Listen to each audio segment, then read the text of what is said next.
In the early 1960s, the Preston Town Hall on a Saturday night was the place to be for Melbourne teenagers. On one particular evening in late 1961, the town hall was filled with the usual packed crowd of excited teens. They had come to hear some of the city's top rock and rollers perform, including Johnny Chester, as well as the Thunderbirds. But something was different. The local industry had changed dramatically since the start of 1961. Melbourne was now able to boast its own rock and roll stars, who had become an intrinsic part of the city's cultural life. Unfortunately, the story of early Melbourne rock and roll has mostly been forgotten. The Australian rock and roll industry at that time was dominated by the Sydney music scene, which created national stars such as Johnny O'Keefe and Col Joy. But any suggestion of interstate rivalry between Melbourne and Sydney did not deter the Melbourne rockers, who continued to develop and advance their industry, which was to explode following the Beatles' Australian tour in 1964. This is the story about the birth of Melbourne rock and roll and how the city became a home for Australia's teenage pop music scene.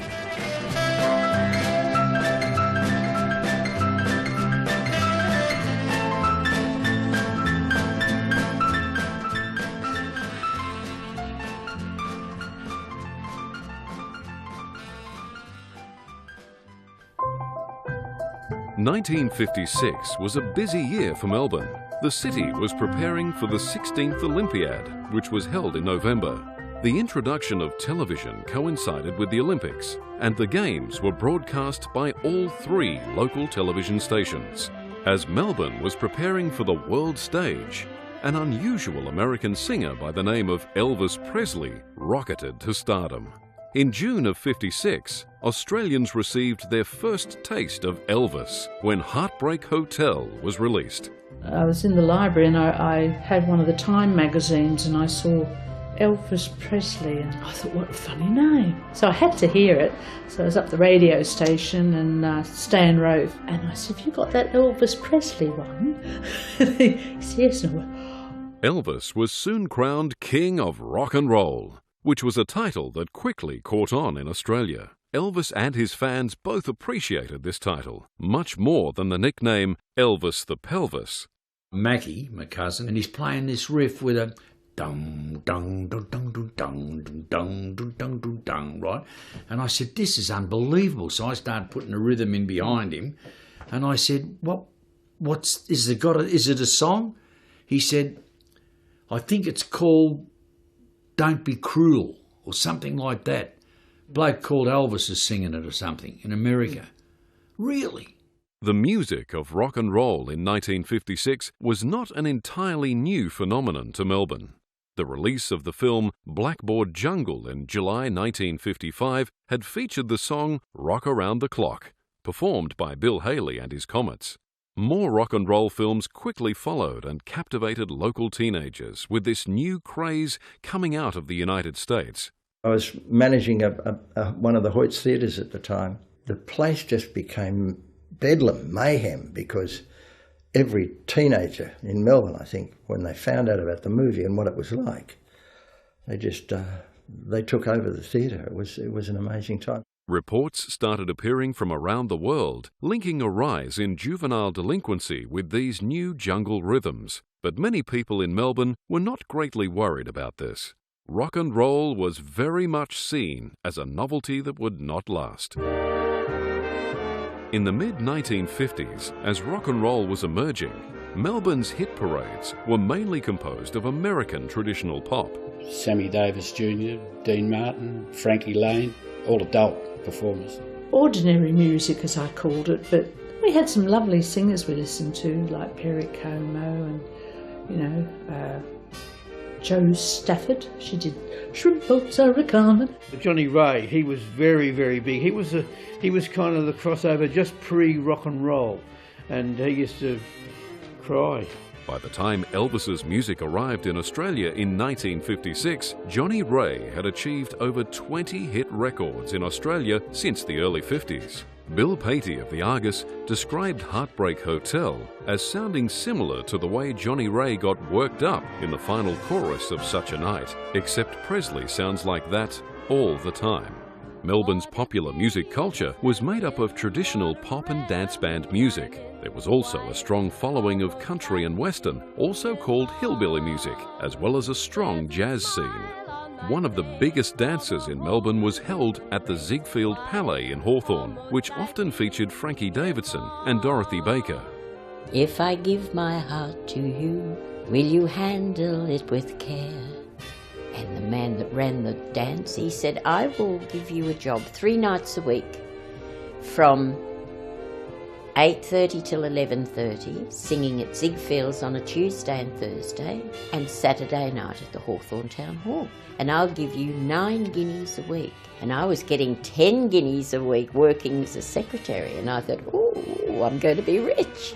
The important thing at Ziegfeld was a thing called soft lights and sweet music. Now, the guys were working around the corner doing classes at I think it was the Hawthorne or Glenferrie Tech, would go in at 8 o'clock into Ziegfeld, book soft lights and sweet music, go and do their mathematics class or do their work class, and then be back in time for the soft light and music, and they've got a girl to go home with. Like many dances around town, so-called jivey music was becoming popular at the Ziegfeld Palais. In September 1956, local sound engineer Bill Armstrong, with Danceland Records, released 3 EPs recorded at Ziegfeld's. The music was provided by the popular Max Bostock's Orchestra. The second EP contains Melbourne's very first rock and roll recording, Rock a Beatin' Boogie, performed by Frankie Davidson. Well, rock a beatin' boogie, B-O-G-I-E. The third EP by Danceland Records was titled Rock and Roll with Frank Davidson. Frankie sang mainly rocked-up traditional songs, although the first track is a cover of See You Later Alligator, which was made famous by Bill Haley and his Comets. Rock and roll in the mid-50s was gradually becoming a part of the local music scene. The popular 50-50 and 60-40 dances contained a blend of modern and old-time music, but rock and roll still struggled to find a place. Singer Judy Cannon was a regular performer at the Coburg Town Hall and was not afraid to push the traditional limits. It became 60-40. It was more or less like 10 minutes of jive at the end of the night originally, but then I just got my little bits of Dim Dim the Lights and the barn dance, and I was able to manoeuvre some other ones in, and then at the end I could do a few goodies. At the Arcadia Ballroom in High Street, Thornbury, a 60-40 band with the old 50-50 and 60-40 type music still going, obviously, very early 1957. And we were set up on the right-hand side of the stage, so we'd play a bracket each. But eventually rock and roll took over, as we all know, and the 60-40 band, I can't remember the name of them, but they had to leave the premises and we took over the whole stage because the kids wanted it that way back then, and used to pack the place. Not because of our playing, I wouldn't think, but because it was such a new thing, rock and roll. And they were learning to dance rock and roll, while indeed myself learning how to play rock and roll, from hillbilly to rock and roll. Rock and roll took some time to gain widespread radio airplay, but it did have strong support from a few stations and disc jockeys. One such supporter was Ernie Sigley of 3DB. At the time, he was known as the youngest DJ on Australian radio.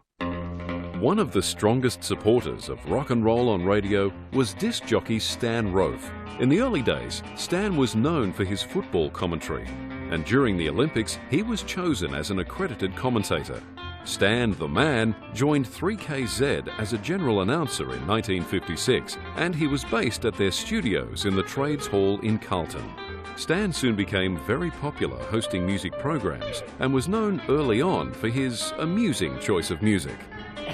I'd ride my pink motor scooter up the step of the Trades Hall and give everybody a panic.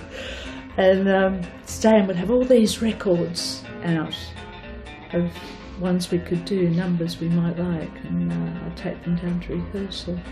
He'd actually heard that Bob Rogers and those guys were coming up with all this new stuff. He wondered how, and then he heard that they were getting it from overseas, and so he just saw some of his Qantas airline mates, and they used to bring him all the stuff over. So he had a stack of of latest releases, some good, some bad, but he had stacks of them. You can ask any of the recording artists and you'll find that most of them got their hits from Stan Rofe. He was just a very, very generous man. He was passionate about the music. He really was. More so perhaps than any radio person that I've had known in my life. He was passionate about Australian music and Australian recording artists. He was a great supporter right through of the Australian music business. He was really, really big amongst the young people. I've never really thought about the audience for the many years I've been in radio, and that would be about 9 years now. I've played to a very young teenage audience, and I just happen to like kids.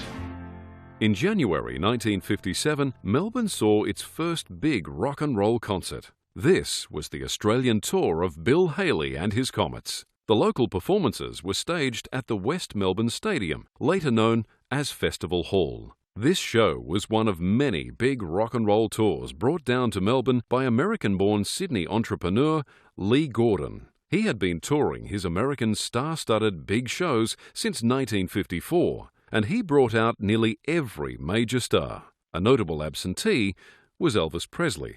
Lee was a showman, and he was a great salesman. And like many salesmen, he was very quiet when he was away from work and very introspective. Rock and roll as part of mainstream Melbourne culture was developing slowly. However, out in the suburbs, teenagers were eagerly forming bands and playing anywhere they could. We started, myself and two other guys, were just humming a song. And we looked at one another and said, we should do something about this. I decided I better get this rock and roll thing going. That seems to be what is happening all around. So I put an ad in the Essendon Gazette advertising for rock and roll musicians. I went to a dance one night and I heard a group called the Moontones, 3 boys. I'd seen them once or twice on Channel 7. But when I went to the dance and heard them live, something really clicked in me and I went, I want one of those. I sang at the Diamond Creek Hotel when I was very, very young. Had a little amplifier and the guitar plugged in and the microphone plugged in, and it was like that sort of, that's where I sort of got a start then. Teamed up with a buddy of mine and we used to do a few hamburger shops. Bill Armstrong was quickly becoming a leader of the recording industry. In February 1957, he released Melbourne's next rock and roll record, which featured the Snyder Sisters, who were a comedy duo. The EP was to be a cover of American songs, but it notably contains Australia's very first locally composed rock and roll recording, the Washboard Rock and Roll. This was written by Mary and Rita on the night before the recording session, because they were short of a 4th track for the EP. Wanna do that washboard rock and roll? Listen to that washboard rock and roll. By early 1957, Melbourne had now given rock and roll a local flavour, and very soon television would be jumping on board to cater for this new music and its expanding teenage base.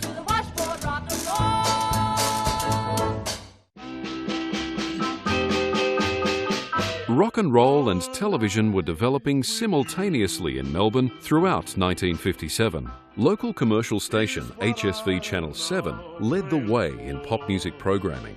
A popular show was Hit Parade, which featured a cast of performers miming current hits. This show was also recorded and replayed in Sydney. Radio station 3DB and Channel 7 were both owned by the Herald and Weekly Times Publishing Company. The radio and television stations often shared around their performers. Channel 7 had a music program especially for teenagers called Teenage Mailbag, which featured Heather Horwood, Ernie Sigley and Gaynor Bunning. Everything was live. There wasn't a lot of rehearsal time, so quite often songs that we had perhaps rehearsed at 3DB for Swallows, we would repeat on Teenage Mailbag, but mostly they were songs that we liked to sing.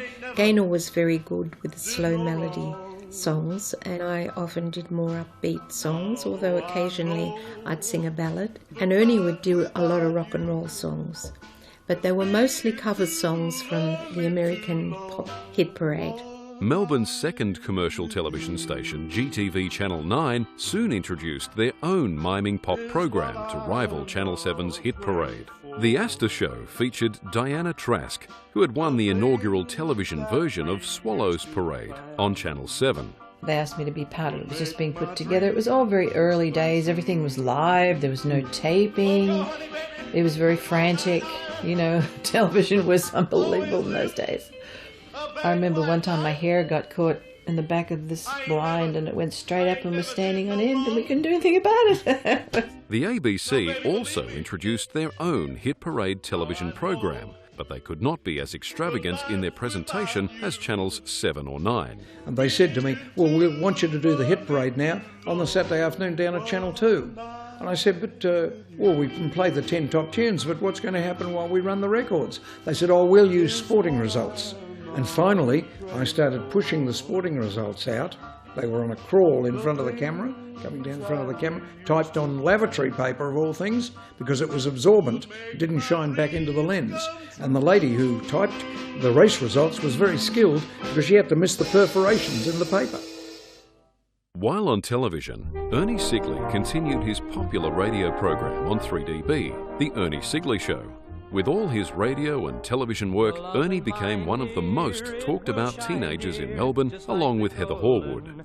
In June 1957, Ernie released his first single for White and Gillespie's new recording division, W&G Records. Although Love is a Golden Ring is more traditional pop than rock and roll, it marked the beginning of popular local teenage music. It would not be for another couple of years that a Melbourne rock and roll record would find success. Love is a golden ring.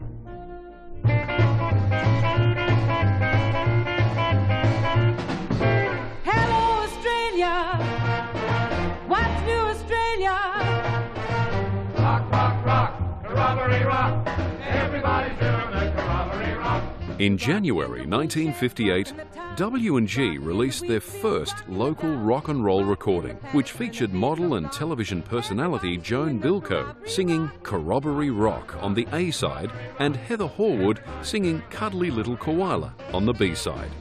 Both tracks were entrants into the Sun News Pictorial's Hit Tune Contest for 1957, which was run in conjunction with W&G Records. We were wanting to spread our name. We wanted to be known everywhere, and we thought, well, one way to get established is to do what the big boys do. Get your name out there as often as you can and get people saying it and speaking about it.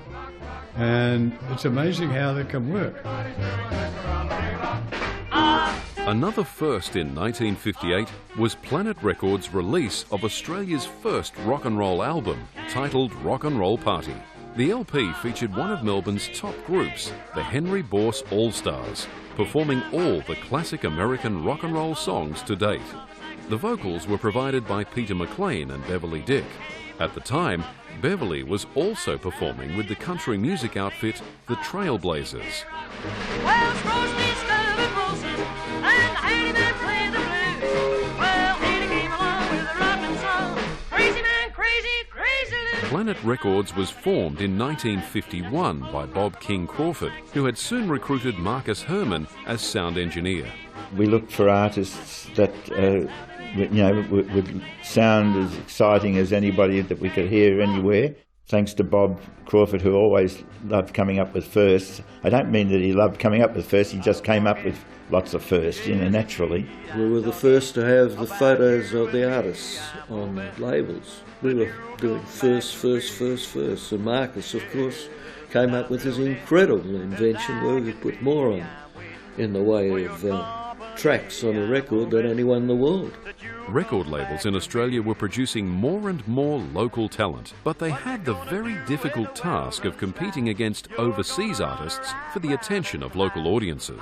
There was a general attitude that they were sort of a little bit inferior to the ones that came from England and America. It took us a long while to break down that resistance. And I don't think it's ever been fully broken at all. It was an educational thing. We had to educate the people that we were as good as anybody. In fact, on one of the Mumba marches we had a big placard saying, tell everybody that American artists are nearly as good.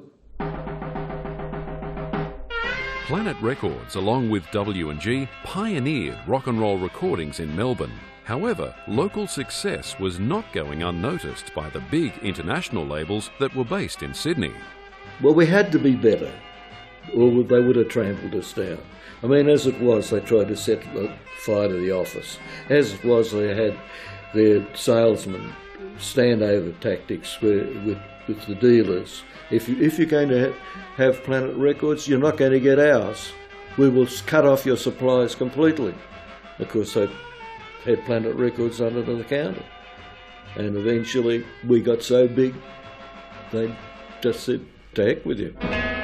In 1958, Planet Records signed up Melbourne's first big rock and roll star, Malcolm Arthur. Stardom was coming quickly for Malcolm soon after he won the Bourke Street Metro Theatre's Elvis Presley competition at the start of the year, winning with his rendition of Trying to Get to You. Night and day, been running all the way, my baby, trying to get to you. Take it into the middle. When I read your loving letter. Malcolm was in demand, and after setting up at the hottest rock and roll gig in town, the Arcadia Ballroom in Thornbury, he toured southern New South Wales and Victoria with Johnny O'Keefe and Lonnie Lee from Sydney, as well as local rock and roller Beverly Dick. However, not everything was to be smooth sailing for Malcolm. I ain't never been in the shape I'm in. Fair dinkum, it was a really bad time for my music career, not having a phone and being living in Lilydale. But it's coming up not far down the track, I probably could get a car. Malcolm Arthur, was, in those days, was bigger than Presley was in America for Melbourne. We'd signed him up for a lot of things, including the rock and roll album. The thing was that Malcolm was involved in a car smash that was so bad they never thought he would walk, talk, or ever move again in any direction whatsoever. Excuse the expression, what else can I say?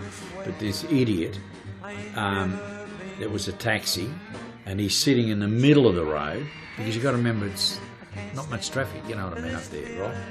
At that time in the morning, he was picking up a shift worker to take him back to Croydon, and I'd seen him and I'd pulled down hard, and I know from what happened, how it happened, it was because of him, and I flipped the car end for end 3 times, and I went through the roof, and I was half submerged in the big gutter of water. Malcolm Arthur was out of action for quite a while, but he did eventually return to the scene. Yeah, I love being, honey. It's nothing square like the city, mommy. By 1958, rock and roll was starting its rapid takeover of Melbourne radio. 3UZ's Jeff the Hound Haynes was becoming known for playing the latest hits from America. As the top station in Melbourne, 3UZ were constantly finding new ways to engage their listeners. We'd introduce stars who'd come over, like Sal Mineo and Tab Hunter, Pat Boone. We'd introduce them on the roof to the crowds in Bourke Street, and they'd have to close off Bourke Street because of the thousands of kids that were out there. 3UZ also became the first station in Melbourne to introduce a top 40 chart in mid-1958. 3DB soon followed suit with their own top 40. Slim Dusty, who recorded in Sydney, was to be the first Australian to crack these charts with A Pub With No Beer, reaching number 1 in early October.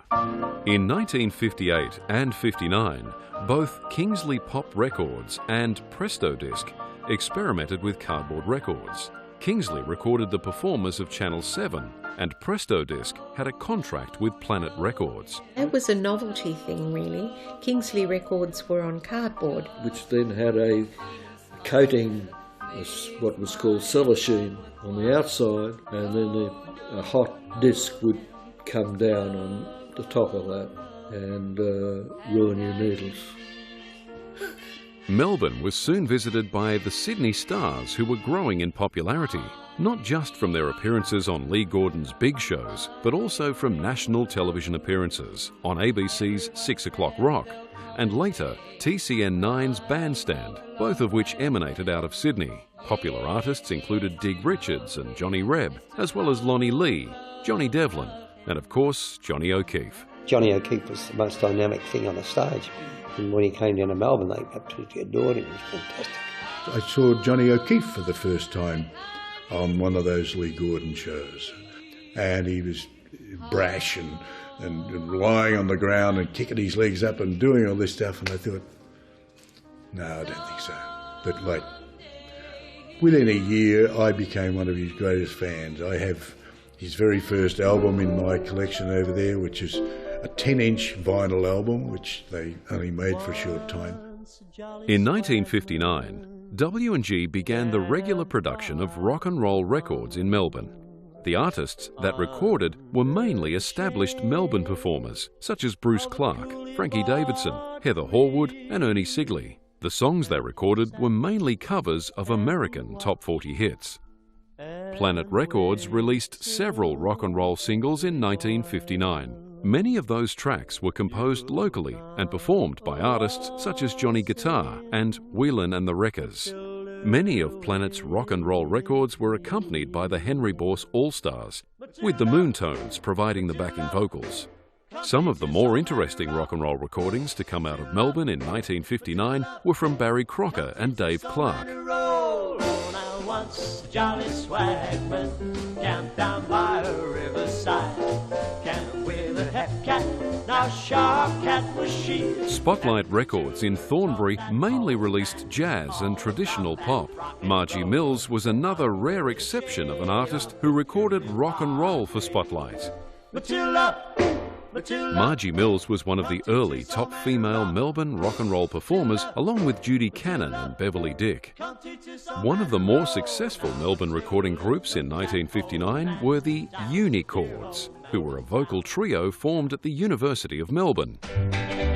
As well as making their own records, the Unichords also backed many of W&G's early rock and roll performers. Tell him no, oh, oh, tell him no, oh, oh, when he asks for a date, tell him no, tell him no. Their release of Tell Him No got reasonable airplay in Melbourne, in spite of the fact that it was competing against 3 other versions on the market.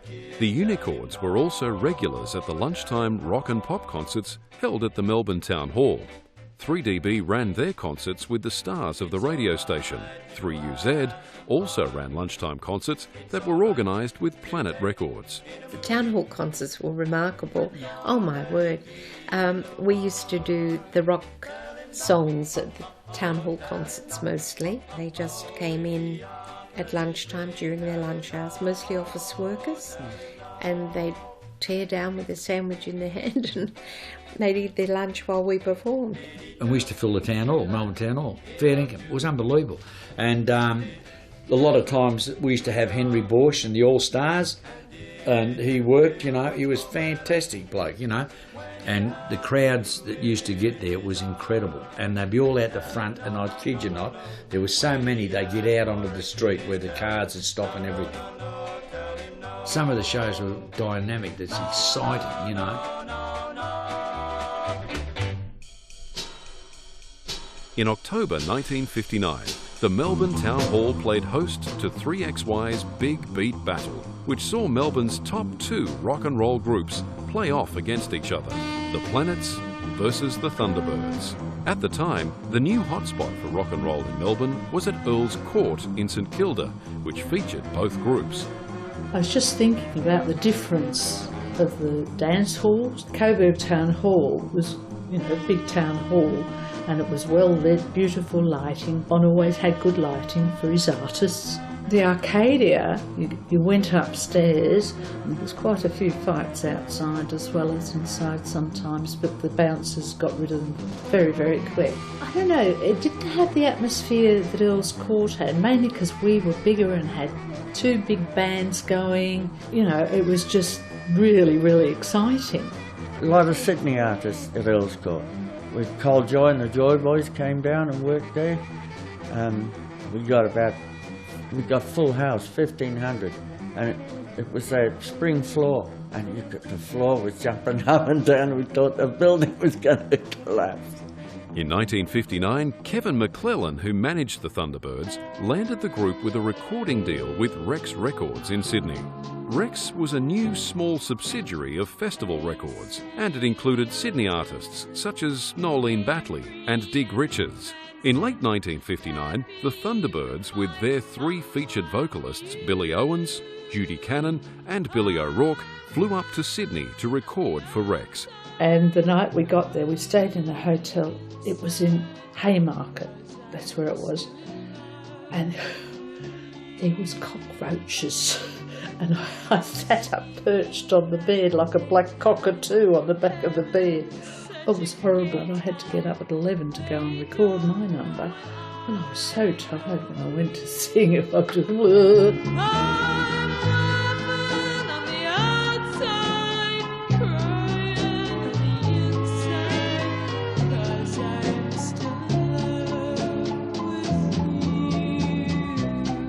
The fact we were in Melbourne and they were in Sydney made it a bit difficult. They either didn't get behind us, or if they did get behind us, it didn't translate down to Melbourne. Melbourne rock and rollers were still finding it difficult to record. The year 1960 saw Planets and W&G reduce their amount of rock and roll releases. The beginning of Astor's recording division in late 1959 saw more local Melbourne artists given the opportunity to record. One group signed up to Astor Records early on were the Planets with Barry Greenwood, who were managed by 3XY disc jockey John Royce. I remember all your kissing, oh baby, if you're missing, it will remind me of you. Yeah, John said, listen, I think I've got a good angle here for the Planets they might be interested in. You know, we'll call it Barry and the Planets. It sort of puts my name out front. First of all, I wasn't happy at all about that. Hang on, mate. Why don't you just call it the Planets and we'll all do it? He said, no, I can see where you're headed. You know, your headspace is heading towards being a solo artist. And I think the Planets are tremendous, so I might just put an offer to them. What do you think? So Barry and the Planets was formed. And then we did pretty smart dances. We had 1,500 on, I think it was a Thursday night at the Coburg Town Hall every week. In April 1960, Frankie Davidson released I Care For You, which became the first locally composed and recorded rock and roll track in Melbourne to make the top 40. In July, the single was also released in America. But honey, you got heart that's full of love, and you got lips so true, and that is why I care for you. W&G were trying to promote local records as much as possible, and Ron Tudor was instrumental in pushing the boundaries that existed for Melbourne records. Thanks to the likes of W&G and Ron Tudor, who was years ahead of his time, Ron, as far as A&R, repertoire was concerned. He was very keen to have Australian artists on records rather than the Americans. Ron was a great fighter for Australian talent. We actually started something from where there was nothing, and there was some kind of aura of responsibility about that, you know, because you've got all of this stuff in your hands. It's up to you. What happens with it?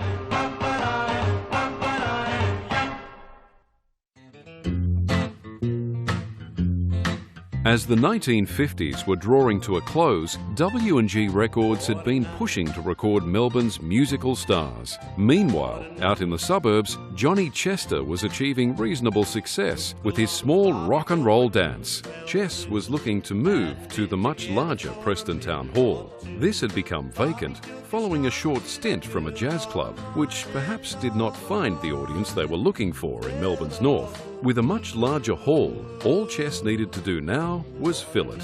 To advertise, he went to the city's top jock, Stan the Man. And I met him on the steps of the Trades Hall building. I'd rung and made an appointment to see him. I explained what we're doing and how we've been running it. You know, I was 18 by this stage. So he said to me, "It sounds terrific, so how can I help?" And I said, "Well, we want to buy some advertising on your program." He said, "Yes, well, we can organise that." I said, "How much is it?" He said, it's £3 for 30 seconds. And I went, I thought, well, I've got to do it. So I had some money in my pocket. So I reached in my pocket and I had £6. I said, I'll have 2, please, like I was buying bananas or something. And he said, no, don't worry about that. He said, I'll get the sales department to send you an invoice. He said, and tell me a bit more about it. He said, because I'll be doing the ads. So we went through, and Stan said, well, would it be all right if I compared? Stan promoted the dance on his popular weeknightly Platter Parade show, with Stan also comparing the dance. The Preston Town Hall saw kids coming from all over Melbourne. Stan soon contacted Ron Tudor of W&G Records to record Johnny Chester, as well as Melbourne's biggest group, the Thunderbirds. However, W&G were not so easily convinced that recording the local rock and rollers was worth the risk. He first brought Chester to me and he brought him into my office and the kid looked as though he's about 12 years old. And Rafe said, this is John Chester, I want to talk to you about recording. I said, oh, I think I should be talking to you about him going back to school. W&G decided they wouldn't, because it was a big step at that stage, because everything was from overseas, apart from Sydney, and they didn't think that a local group would have sufficient pulling power to sell records for them. They declined, which was a bit of a turn off. I think we were, at that time with W&G, we were still a fairly young company, and we had to be careful about where we trod, because every dollar you spent on something was a dollar that had to be accounted for somewhere. Occasionally you make a mistake. I mean, if we just said, no, sorry, we don't like the track, we don't think it fits us, it's not for our audience. But then, I don't know, 6 months or some fair amount of time, Kevin came to us and said they're going to release it, because Stan Rofe had actually got the demo we played, and he played it over and over and over.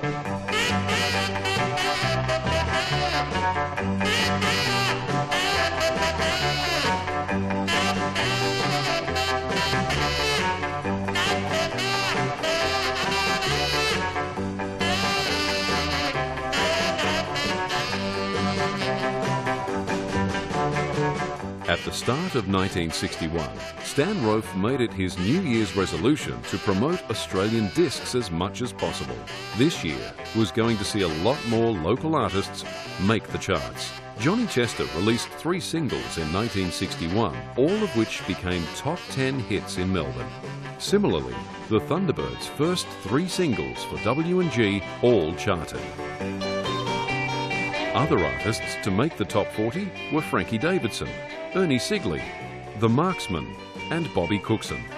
Melbourne's top radio station 3UZ was initially reluctant to play Melbourne records.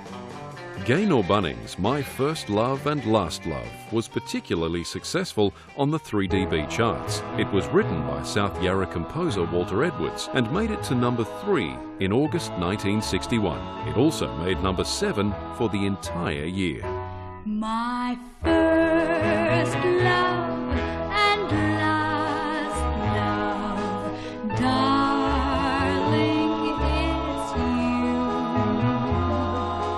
I know it's you forever, no one else will do. The biggest one-hit wonder to come out of 1961 was Betty McQuaid's Midnight Bus. Betty had only recently come to Melbourne from Brisbane the year before, and previously had emigrated from Scotland. Betty had been achieving a good reaction performing Midnight Bus around the town halls before Astor Records picked her up. Me and my baby, we lived on the midnight bus. And I was out at the Ringwood Town Hall, and Betty McQuaid was backstage, and she launched into this song, Midnight Bus. That's perfect to follow Shakin' All Over with. And I was up at 3KZ to see Stan, probably to ask him where I might find this song. And Betty came in, and she was all excited, and I said, "What's the matter, love?" She said, "I've just signed a record deal with Astor Records." I said, "Fantastic." She said, "Yeah, and we're going to record a new single next week I'm doing it with the Thunderbirds. I said, really? She said, it's called Midnight Bus. And I went, oh, good on you. But I wanted to do it myself. So I waited 11 years and then I did it.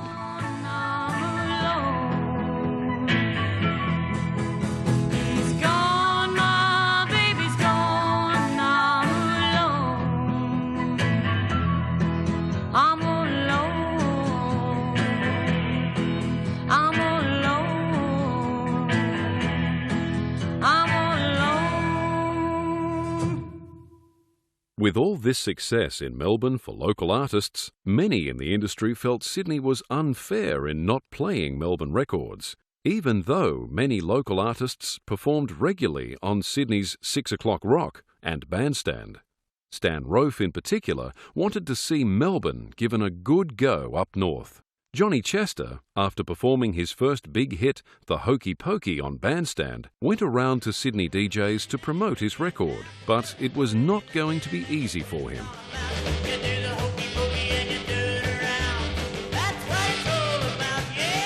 We heard about the Connie Francis show straight after the Melbourne turn, and apparently it went very, very well for you.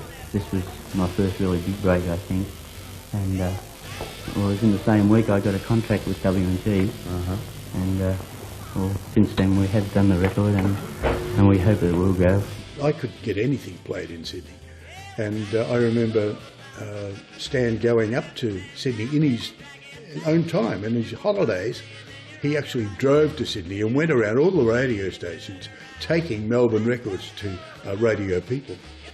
And none of them would play them. So he actually announced on air one day, I nearly fell over. He said, well, I'd like to let all the Sydney people know that I won't be playing any of their records until they're going to start playing some of ours. And I thought, oh, that's pretty ugly. That's like declaring war. By early 1962, the rivalry between Melbourne and Sydney was now in full swing. Record labels had started to feel the effects of what they thought were unnecessarily poor sales in both cities. Melbourne DJs, they were playing Sydney, they had to. You had to play Cole Joy, Johnny O'Keefe, Johnny Devlin, Lucky Star. Like, he had 6 number ones in the... Of course they were playing Sydney, but Sydney stations wouldn't play Melbourne other than Mike Walsh. And the story was as simple as this, right? G'day, pal, how you going? Bang, oh yeah. You're, yeah, Malcolm Arthur, that's it, yeah. You're from Melbourne. What do you want? I think it was a media beat-up myself. I honestly did. They used to call me Melbourne-born Sydney singer sometimes. But I was so accepted in Sydney, they thought I came from there. But I'd always push Melbourne wherever I went. There was a Melbourne scenario, and I think it was totally different to the Sydney scenario. I don't reckon Sydney side has had as much trad jazz as we had. I think they were probably much more into the, with the bandstand and 6 o'clock rock. Yeah, very much rock orientated. Sydney thought they owned the deal, and we thought, hang on, we've got classier deals that we could, bring forward here. I was right at the top of my game down here, and Johnny, that was just before we toured, by the way, and I remember Johnny, he said... And right now, here's Barry Greenwood from Melbourne, who's a big, well-known name in Melbourne. He was going to say Star, but he just couldn't let it out. One of the claims made at this time was that Melbourne-produced records were of an inferior quality to Sydney records. I would say that there was greater production values put into Sydney artists at different stages around that period, but mainly because of the money that could be brought to bear from the major companies. Don't forget, Sydney had a lot more people there. So, and they had more TV shows, more run up there. Well, long before Melbourne shows come into it. Well, I think the Melbourne production facilities and the expertise that went into the results, I like them better than the Sydney stuff, to be honest with you. We at W&G, we had the man who's turned out to be one of the greatest bloody engineers of all time, Bill Armstrong.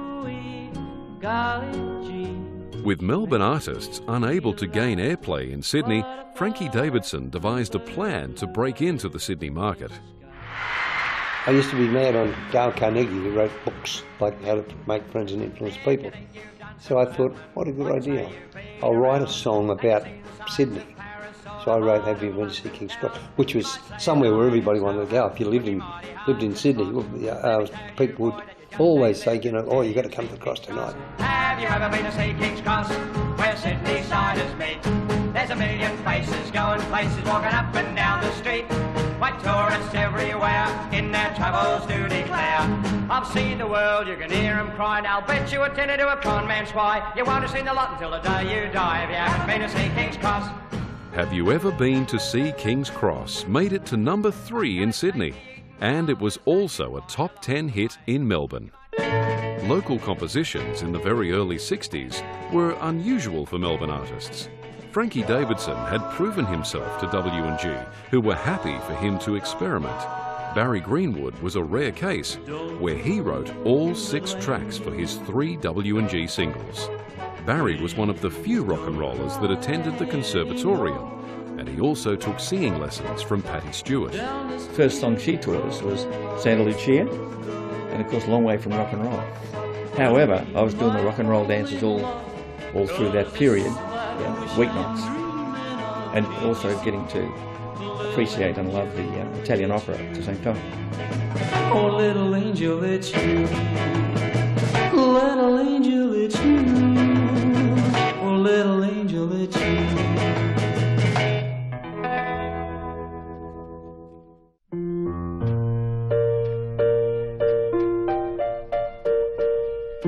By 1962, W&G and Astor were beginning to have reasonable success with their local artists. I Could Have Loved You So Well, for example, charted for Bobby Cookson, whereas the American original from Ray Peterson did not make it to the local top 40.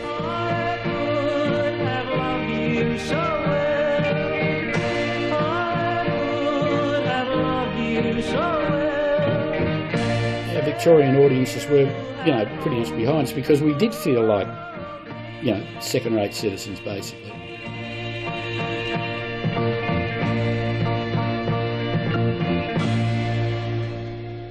Colin Cook, with his first single, It's Up to You, even managed to outchart Ricky Nelson's original, even though Ricky was one of the biggest American teen idols at the time.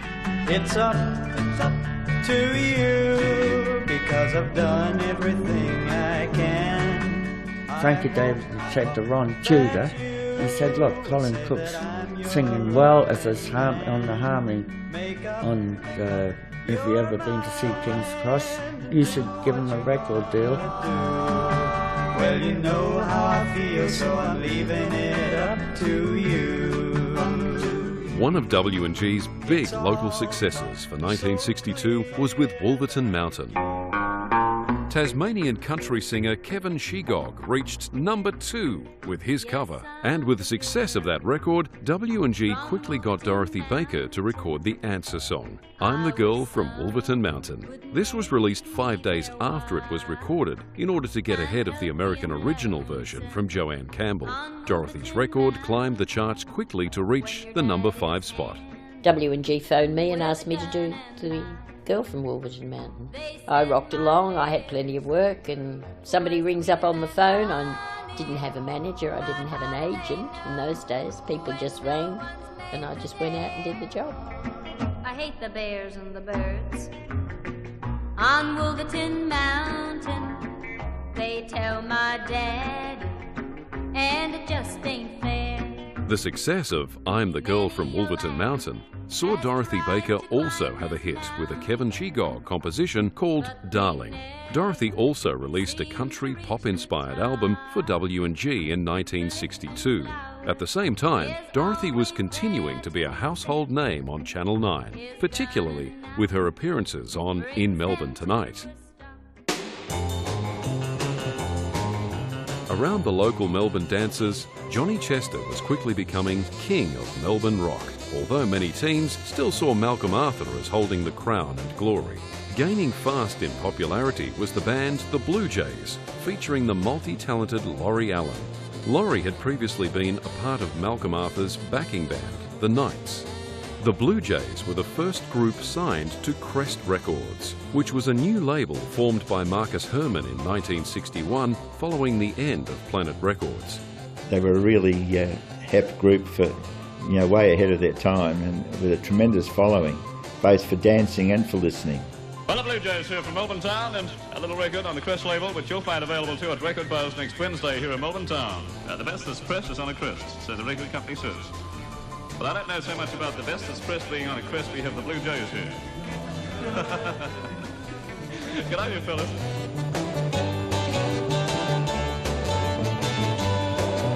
In the early days of Crest, Marcus Herman recorded the Arthur Murray Twist Party album for the Blue Jays, which capitalised on the latest dance craze. The popularity of the twist was helped along by Chubby Checker touring Australia with Del Shannon and Bobby Rydell. With the twist taking over pop music, it looked like the early days of extreme rock and roll were gone, but radio's top 40 remained as popular as ever.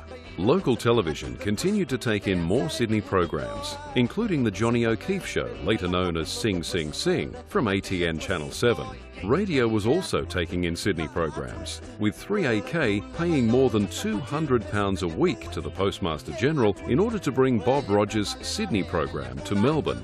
Throughout 1962, radio continued to organise popular concerts for teenagers. Some of the larger shows were 3DB's Rock and Roll Spectacular for the Royal Children's Hospital Appeal and 3UZ's Moomba Rock and Twist Spectacular, held at the Sydney Myer Music Bowl.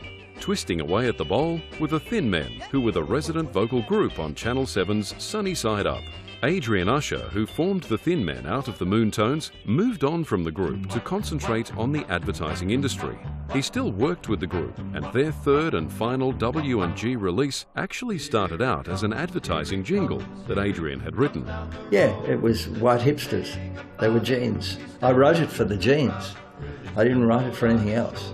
Here he comes, here he comes, here he comes down the road wearing his white hipsters. He stands out in the crowd. Dreadful lyrics, but anyway. He's a real Australian guy. He's any kind of guy. In fact, he's anyone you'd like to name. And we did a big promo at Myers, I remember, when we were dressed in white hipsters and big photos in the paper. That was quite exciting to have that for a while there, a bit of publicity. With his surfboard on his shoulder or his football in his hand, or just walking down the freeway, the girls they think is grand. 1963 was Melbourne's year for instrumentals. Groups that recorded included the Beachcombers, the Breakaways, the Marksmen, the Phantoms, the Premiers, the Saxons, the Strangers and the Thunderbirds. The Strangers were particularly successful with all three of their 1963 singles, reaching the charts throughout the year. Yeah, it was interesting how we came about to record for W&G. Colin Cook was invited by Ron Tudor to become one of their stable artists, but one of the things he said is, I want to bring another band in to back me, not the house band. That was on Tuesday night we did the recording. Wednesday Ron Tudor rang and said, would you guys like a recording contract? And I said, well, when do we record? And he said, you have. And I said, what do you mean? He said, well, the two songs you put down after Colin, we're going to put them out. I freaked out. I said, no, they were just for us to listen to. There's a couple of mistakes on them. He said, oh no, they're going out. Rock instrumental groups were still much more common in Melbourne compared to the various surf instrumental groups that were forming in Sydney. In 1963, it seemed local Melbourne talent were just not getting any breaks. In July, 3UZ introduced 7 annual Sound Awards to be made available to Australian records and artists. All the awards went to Sydney performers. Listener in TV magazine's advice for Melbourne talent was to go north. Melbourne did, however, play host to various performers from around the country. Bobby Bright was originally part of the Adelaide rock and roll scene. In 1963, he moved to Melbourne. Laurie Allen from the Blue Jays sang backing vocals for Bobby's second single, which saw the beginning of the popular Bobby and Laurie duo. Both were working with dance promoter Ivan Damon.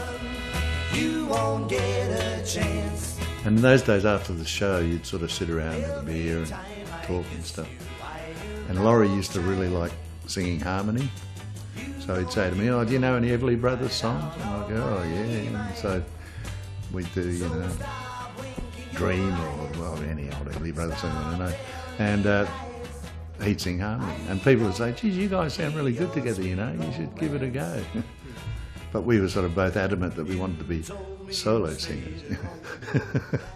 Another import to Melbourne was Pam Bradley from Perth. After working briefly in Melbourne, she teamed up with Adrian Usher and they released 3 records together. Their first single was The Old Apple Tree, which was written by Adrian. As we sit and we sigh, 'neath the shade of the old apple tree by the sea. It's not something that I was incredibly proud of or anything like that. I liked the girl very much, so I wrote the song and it was pretty successful.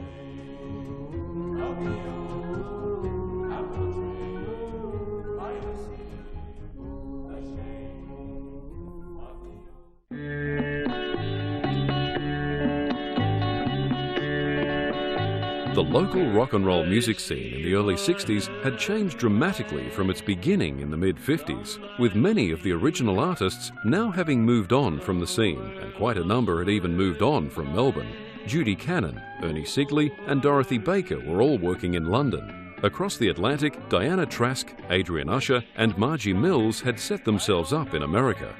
One of the biggest competitions run during 1963 was 3XY's Export Talent, which was held at the Melbourne Town Hall in May. It was compared by Mike Walsh, who would soon leave Melbourne for 2SM in Sydney. The competition consisted of Melbourne's top performers singing off against each other for a prize of a free trip to London. We had to show how versatile we were. So Cookie played his clarinet. I think he played something a bit jazzy and they didn't like that much.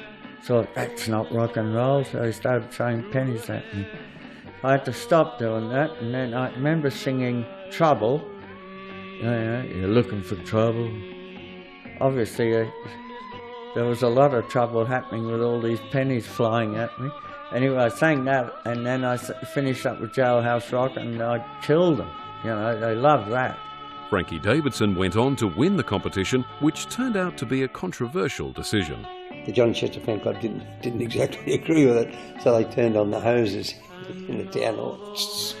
Yeah, everyone was livid, and the business with the smoking. I mean, it was, you know, they were going to throw everyone out, and the show wasn't going to go on. And my mum and dad were there actually. They only seen me perform twice, once at Festival Hall, and once there. They were a bit terrified actually. If I'd ever won it, I'd probably go to England for a couple of weeks, go and see Buckingham Palace, go and see the Tower of London, go and see London Bridge, have a look at the Thames, have some fish and chips and come home. That would have probably been what I did. I wouldn't have made an opportunity out of it. It would have just been a holiday. Frankie went over there and stayed.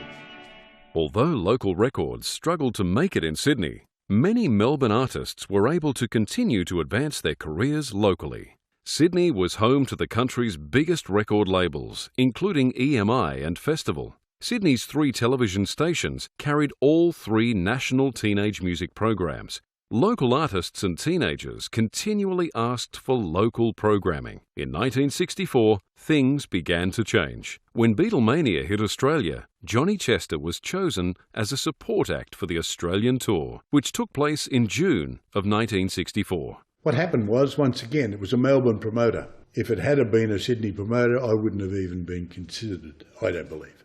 Johnny Chester initially turned down the offer because his backing group, the Chessmen, were not going to be on the bill. Chess's family and friends were soon able to persuade him to change his mind. The backing band selected was another local Melbourne group, the Phantoms, who were all British expatriates. Knowing that he was not going to get much attention during the tour compared to the Beatles, Chess decided he would try to be unique in his performance. Well. Would you mind if we switched the lights out? So we had Noel Tressida playing piano. In Fever, he played clavers, but I got him to wear white gloves. I got the drummer to wear white gloves. And I got the bass player to wear white gloves. Now I got some day-glow painted fluorescent drumsticks.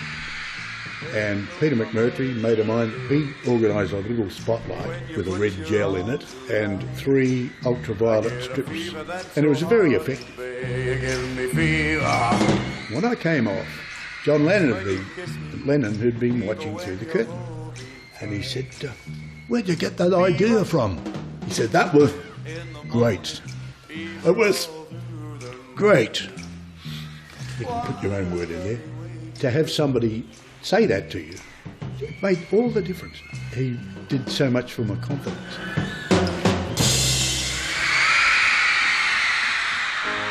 Let me tell you. Johnny Chester was riding high following the Beatles tour and landed himself a national teen music program on the ABC called Teen Scene, and it was based in Melbourne. Basically, all I was saying to them was, I think it's time for another 6 o'clock rock. We had Normie Rowe, we had Olivia Newton-John, we had these different people come through as guest artists. And I'd sing the first song and probably sing the last song, maybe one in the middle. Teen Scene lasted for 2 seasons in 1964 and 65. Playing with the band was Henry Borse, who met with an unfortunate accident after the first season. Henry was diving off Lady Percy Island, just near Portland, when he was attacked by a shark, which bit off one of his legs. As a keen filmographer, Henry had incredibly caught the incident on film. Despite having such a serious accident, Henry was not going to miss the start of the second season of Teen Scene. The opening shot of the first show for Teen Scene 1965 was the guys who were standing up had all tucked their right leg up behind them like this, so it was Guess the Shark Victim, you know. So the opening song for about the first minute or so was all the guys standing on one leg. I would think probably Henry had something to do with that. He had a great sense of humour. Teen Scene helped to promote up-and-coming local Melbourne talent, but it would be the Go Show and its corresponding record label that would put Melbourne artists on the map.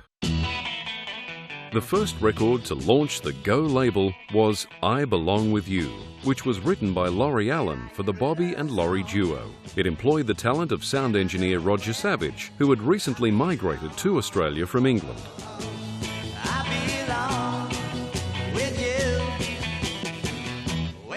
It wasn't even on my label, but it was the best sounding record I'd ever heard. I remember saying to Roger, how do we get more bass on it? I want it to jump off the radio. I want it to stomp, you know. From somewhere, I don't know where, we've got a railway sleeper, great big log of wood, and put little contact mics on either end. Said, stamp on that. So that's what we did, and that made the record just jump off the radio. Strolling 'neath the moon.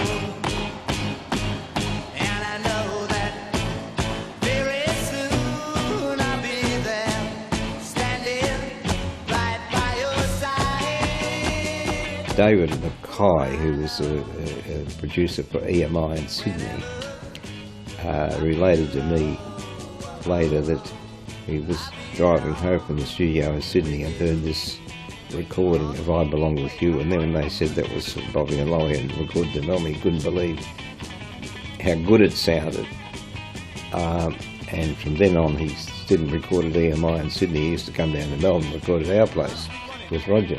Roger Savage is credited widely around the nation with being the man who brought the quality of Australian records to age. And I mean, I believe that. The thing he had was experience and know-how how to mic things properly and get the sounds they were getting in London and things like that. I think it was a monumental turning point for Australian products and for Australian performers. To have their records looked at in a different light by saying, this is a hell of a good record. It sounds mighty. It's going to be great on our radio station. They're the kind of things we want to hear. Bobby and Laurie's I Belong With You was a turning point for the Melbourne rock and pop scene, even though success outside of Melbourne was limited. The duo were battling for the #1 spot on the charts against another Melbourne group, the Seekers, who had also started out in the local rock and roll scene. The Seekers' success was not in rock and roll, but in folk, and with the addition of jazz singer Judith Durham, the group was soon to hit the big time in London. I'll Never Find Another You was to be the group's first international #1 hit. We became part of that sort of evolutionary move in the music business. And when our young Aussie mates looked at what we'd done, they go, if they can do it, surely we can. And quite rightly. By 1965, the pop music industry in Melbourne had come a long way from its beginnings in the mid-1950s, when that new, young generation of kids first rocked around the clock. The local music industry grew enormously over the following years. By 1963, Melbourne artists had achieved local recognition, but they were unable to break into the national scene. The Beatles' rise to superstardom in 1964 reinvigorated rock's lifeblood, which gave Melbourne artists new opportunities to perform and succeed on the national stage. The British invasion marked the end of an era and the beginning of some of the most exciting times in Australian pop music. Many of the early rock and roll musicians faded into the background, and although artists like Johnny Chester and Frankie Davidson were no longer at the forefront of the pop scene, their biggest national hits were still to come. These occurred on Ron Tudor's Fable Records in the early 70s, which, along with Armstrong Studios, became institutions for producing and promoting Australian talent. Melbourne's rock and roll era from 1955 up until 1965 was a significant period of development and discovery. What this created was a vibrant and flourishing rock and pop scene, with the foundations being laid for many more generations of Australian musicians. And it was quite a party. Johnny Chester! I couldn't sleep at all last night. Just thinking of you. This ain't no winter ride. 'Cause I was burning and burning, burning and burning. The dark and dirty all night. Kick a blanket on the floor. Turn myself upside down.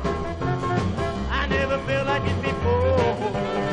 'Cause I was burning and burning, burning and burning. Dark and dirty all night. Jumped out of bed, turned on the light, pulled down the shade, went to the kitchen for a bite. Rolled up the shade, turned off the light, jumped back into bed. It was the middle of the night. The clock downstairs was striking 4. I couldn't get you off my mind. I heard that milkman at the door. As I was burning and burning, burning and burning, starting and burning on, yeah, yeah, yeah.